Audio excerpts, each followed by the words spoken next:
নমস্কার বন্ধুরা, আমরা আজ শুনতে চলেছি সত্যজিৎ রায়ের লেখা প্রফেসর শঙ্কুর ডায়েরির একটি অংশ, করভাস।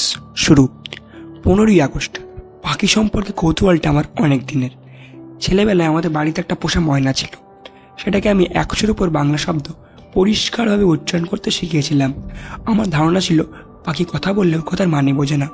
একবার এই ময়নাটাই এমন এক কাণ্ড করে বসলো, আমার সে ধারণা প্রায় পাল্টে গেল। দুপুরবেলা সবেমাত্র আমি স্কুল থেকে ফিরেছি। মা রেখাবিতে মোহনভোগ এনে দিয়েছেন। এমন সময় ময়নাটা হঠাৎ ভূমিকম্প ভূমিকম্প বলে চেঁচিয়ে উঠল। আমরা কোনো কম্পন টের পাইনি, কিন্তু পরের দিন কাগজে বেরোলো সিসমোগ্রাফ যন্ত্রে নাকি সত্যি একটা মৃদু কম্পন ধরা পড়েছে। সেই থেকে পাখির বুদ্ধির দৌড় সম্পর্কে একটা মনে অনুসন্ধিৎসা রয়ে গেছে, কিন্তু অন্যান্য 5 রকম বৈজ্ঞানিক গবেষণার মধ্যে ওটা নিয়ে আর চর্চা করা হয়নি। আর একটা কারণ অবশ্যই আমার বিড়াল নিউটন পাখি পছন্দ করে না, আর নিউটনকে অখুশি করে কিছু করতে আমার মন চায় না।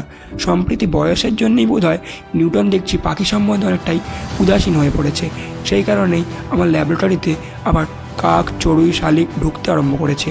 আমি সকালে খাদ্যদের খেতে দিই, সেই খাদ্যের প্রত্যাশায় তারা সূর্য ওঠার আগেই আমার জানলার বাইরে দোতলা করে।